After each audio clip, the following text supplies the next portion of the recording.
গৌতম দত্ত।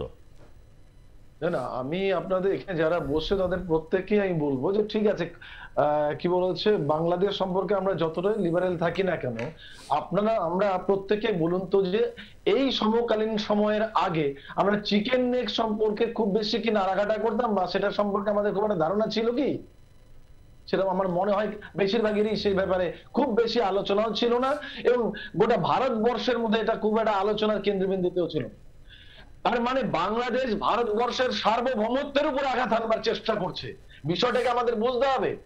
আপনি যদি পাকিস্তানের মাটিকে ব্যাখ্যা করেন, আমি এর আগের দিনে বলেছিলাম, আপনার চ্যানেলেও বলেছিলাম, যে পাকিস্তানের যে কোটি জঙ্গি সংগঠনের নাম আপনি বলতে পারবেন, আমি আপনার চ্যানেলে বসে বলে দিব অন্তত 10খানা জঙ্গি সংগঠন বাংলাদেশে, এবং যারা প্রত্যেকেই অনেকে আফগানিস্তান ট্রেন্ড এবং ট্রেড, এবং তারা আজকে ভারতবর্ষে এসে যে অস্থিরতা সৃষ্টি করছে, ভারতবর্ষের সার্বভৌমত্ব নিয়ে প্রশ্ন তুলছে, এমনকি তাদের এক অশিক্ষিত সেনাপ্রধান, সেনানায়ক, যিনি বলে পেয়েছেন যে এটাই হচ্ছে আমাদের মানে গুরুত্ব, মানে ভালো সময় যখন আমরা এই সেভেন সিস্টারকে আক্রমণ করতে পারি পাকিস্তানের সঙ্গে আক্রমণের সময়।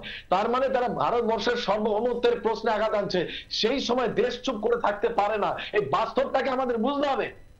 আর ইউনূস সরকার, যেমন আপনারা জানেন, মানে আপনি কি এটা বলতে চাইছেন যেমন পাকিস্তানের একটা এই ছিল, বা আমেরিকাও এটা চেয়েছিল জম্মু কাশ্মীরকে আন্তর্জাতিক ইস্যু করে তুলতে, দীর্ঘদিনের প্রচেষ্টা, অনেকটা চেষ্টা করছে, আর বাংলাদেশের এই চিকেন নেকটাকে এবং এই যে অঞ্চলটাকে দিয়ে এটাকে একটা পরিস্থিতিকে উত্তপ্ত করে একটা আন্তর্জাতিক ইস্যু করার কি চেষ্টায় রয়েছে? 100%। আরেকটা কথা আপনাকে বলি, যে আজকে যে মানবিক করিডোরের কথা বলছে, বাংলাদেশের মাটিতে এই যে সন্ত্রাসবাদীর আতুর ঘরে পরিণত হয়েছে, এটা কি আমেরিকা জানে না? তাদের কাছে সমস্ত রকম খবরই আছে, তারপরও সে নিশ্চুপ হয়ে বসে আছে, কারণ চীনকে প্রতিরোধ করে তাকে সেখানে এসে ওই জায়গাটা নজরের মধ্যে রাখতে হবে, অর্থাৎ দক্ষিণ পূর্ব এশিয়া এই অঞ্চলটাতে। তাহলে পরে আমরা জানি তো আমেরিকার সেই ভূমিকা, আমরা 48 সাল থেকেই জানি, 47 সালের পরে 48 সাল থেকেই জানি, 71 সালে প্রকট ভাবে জানি, 65-তে আমরা প্রকট ভাবে জানি, আমরা 99 সালে প্রকট ভাবে জানি। সেটা নিয়ে আমি বলছি না, আপনারা জানেন। তবে আমি গতদিন আপনাদের বলছি আশার একটা ব্যাপার, সেটা হচ্ছে আওয়ামী লীগকে ছোট করে দেখবেন না। আওয়ামী লীগ কিন্তু ক্ষমতার অলিন্দে আসবার সম্ভাবনা প্রবল আছে, কারণ গতকালকেই কিন্তু তারা বিক্ষিপ্ত ভাবে গোটা বাংলাদেশে আন্দোলন তাদের ছড়িয়ে পড়েছিল, এবং যেটা হচ্ছে আপনার ওই ঢাকা, যেটা হচ্ছে আপনার কি বলবো প্রধান কার্যালয়, যেটা ওই বঙ্গ এভিনিউতে, সেখানে সেই কার্যালয় পর্যন্ত তারা চলে গেছিল, এবং তারা দখলই করতে যাচ্ছিল। আওয়ামী লীগকে ছোট করে দেখবেন না। আর ইউনূস সেনা প্রধানের বিরুদ্ধে এখনো যেভাবে লেলিয়ে দেওয়ার চেষ্টা করছে, অর্থাৎ আপনারা জানেন যে গতকালকে চাকরি হারিয়েছে সেই সমস্ত সেনা কর্মীরা অলরেডি এই আমাদের ওয়াকার ইউনূসের বিরুদ্ধে বিক্ষোভ সৃষ্টি করেছে, অথচ তারা জানে যে 2000 তার এই 15 বছরের রাজত্বকালে, এই যে কি বলে শেখ হাসিনার 15 বছরের রাজত্বকালে মধ্যে 4 জন সেনা প্রধান ছিলেন, তারপরে তার বিরুদ্ধে লেলিয়ে দেওয়া হয়েছে, অর্থাৎ তাকেও সরাতে হবে, অর্থাৎ গণতান্ত্রিক সিস্টেমটাকে ভেঙে দিতে হবে।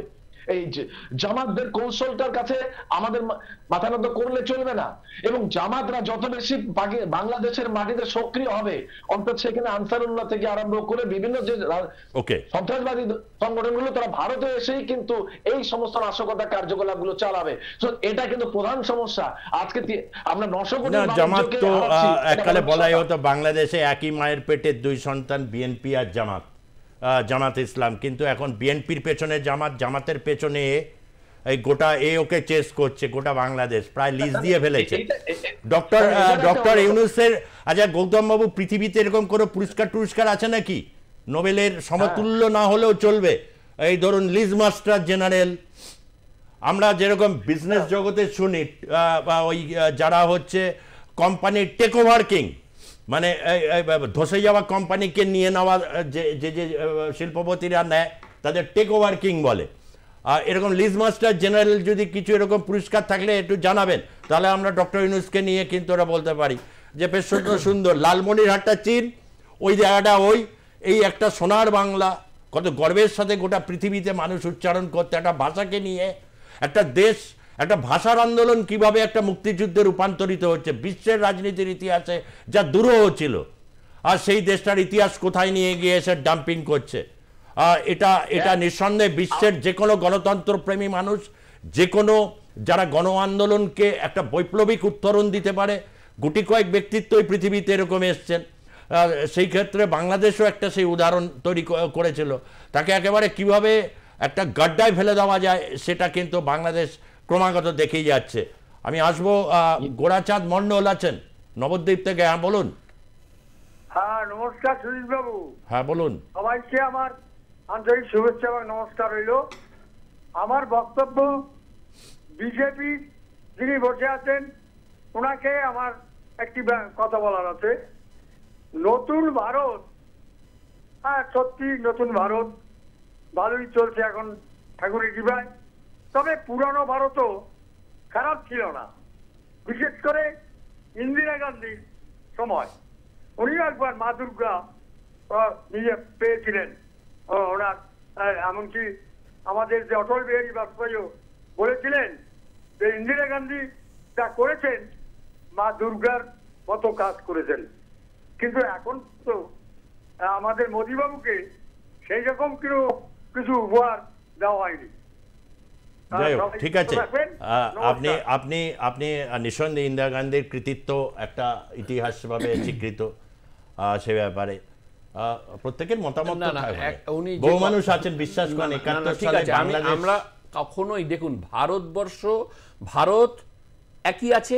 আমরা নতুন ভারত কেন বলছি, আগে যে জায়গাটা ছিল 71 সালের পর 25 সাল, তো এই যে বছরগুলোর মাঝখানে আজকে দেখুন প্রত্যেকের হাতে হাতে মোবাইল, আজকে দেখুন কত আপডেট, এর জন্য এটা কি নতুন ভারত বলা যায় না?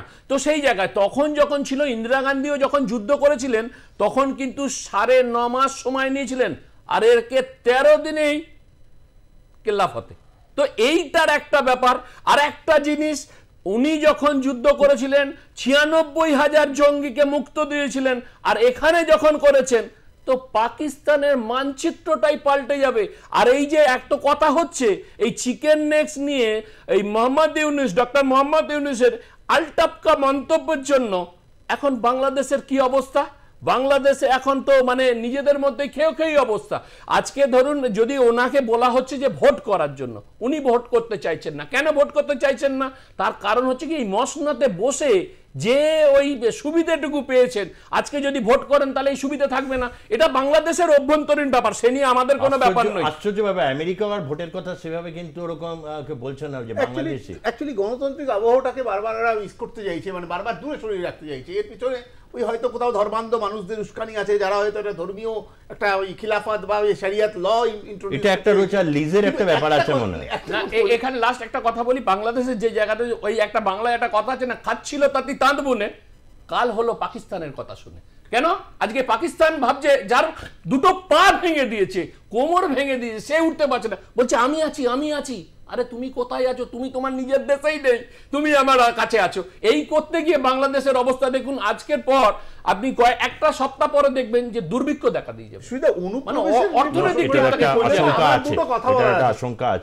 অনুপ্রবেশের ব্যাপারটা পুশব্যাক ব্যাপারটা, মানে অফিসিয়াল পুশব্যাকটা তখনই সম্ভব হয় যখন আমি ওই যারা অনুপ্রবেশকারী তাদের কাছে কিছু অফিসিয়াল ডকুমেন্ট পেলাম, মানে যদি আমাদের বর্ডার ফোর্স যদি গ্যাদার করতে পারে যে তারা ওই দেশের নাগরিক, তাহলে কিন্তু অফিসিয়াল পুশব্যাকটা সম্ভব।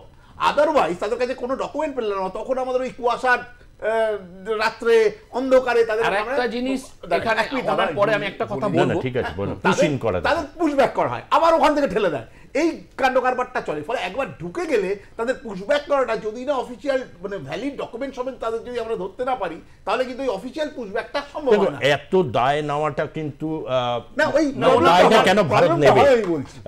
মানে ওনার কথা আমি একটা ছোট্ট উদাহরণ দিয়ে দিচ্ছি, এক সেকেন্ড একটা কথা, সময় শেষ একদম। আমি একদম এক কথায় দেখুন, ভারতবর্ষ যবে থেকে স্বাধীন হয়েছে এবং পশ্চিমবঙ্গের রাজনীতিতে দেখবেন কখনো আগে কংগ্রেস, যুক্তফ্রন্ট, সিপিএম, তারপর তৃণমূল, কখনো ভারতীয় জনতা পার্টি আসেনি শ্যামাপ্রসাদ মুখার্জির লড়াই করা বাংলায়। যেদিন আসবে এসব অনুপ্রবেশ কিছু আসবে না, দুদিনে ছুটি হয়ে যাবে। ভারতীয় জনতা পার্টি যদি আসে এইসব নিয়ে কোনো সমস্যা থাকবে না। সমস্যা মানুষ বুঝতে পারছে, আগামী দিন দেখবে। আপনি উনি মুখপাত্র, ওনাকে বলতে দিন না। আপনি কিলোমিটারের মধ্যে দাদা আরে ঠিক আছে, আপনি তো মুখপাত্র নন, উনি মুখপাত্র হিসেবে এটা বলার লিবার্টি আছে ওনার। আপনি তো মুখপাত্র না, আপনি ঝাঁপিয়ে পড়ছেন কেন? আমি আপনাকে প্রশ্নটা করতে পারি, উনি যেটা ব্যাপারটা হচ্ছে বিশ্লেষক যারা বিশ্লেষণ দেবেন, আমার কথা হচ্ছে যে যেখানে ডবল ইঞ্জিন আছে, ধরুন পাঞ্জাব, রাজস্থানে কত পাকিস্তানি ঢুকেছে মনে আছে তো? না পাকিস্তানে ঢুকেছে, ওইটা বলতে গেলে অসুবিধা হয়ে যাচ্ছে। এই জায়গাটা রয়েছে, এই জায়গাটা শুনুন, একটা জিনিস সব সময় জানবেন না, এই যে অসুবিধার কিছু ব্যাপার নেই। শুনুন, যেমন আপনি এটা জানতেন ট্রিটমেন্টও চলছে, বাংলাদেশের এই ঘটনা বা এই পাকিস্তানের এই ঘটনা হলো তো আমি তো জানতামই না, আপনিও জানতেন না, যে এখানে খেলা দেখার নাম করে 5 লক্ষ মহিলা এসে এখানে ছিলেন, বিবাহ শাদী করে তাদের সন্তানাদি এবং নাতিপুতি সহ যেটা হয়েছে সে সংখ্যাটা। আমি তো এতদিন জানতাম শুধু বাংলাদেশ আর রোহিঙ্গারাই এই দেশে ঢোকে, বাকিরা কেউ ঢোকে না। আর আপনি ধর্মশালা বললেন, তো গোটা ধর্মশালা আপনি যান, একটাই জায়গা আছে ভারতের ধর্মশালার নামে, গিয়ে দেখুন ওটা কাদের পুরো ইয়েতে চলে ওই জায়গাটা। সুতরাং এটা বাংলাদেশ বা রোহিঙ্গাদের একমাত্র ইয়েটা মানে বিষয়টা নয়।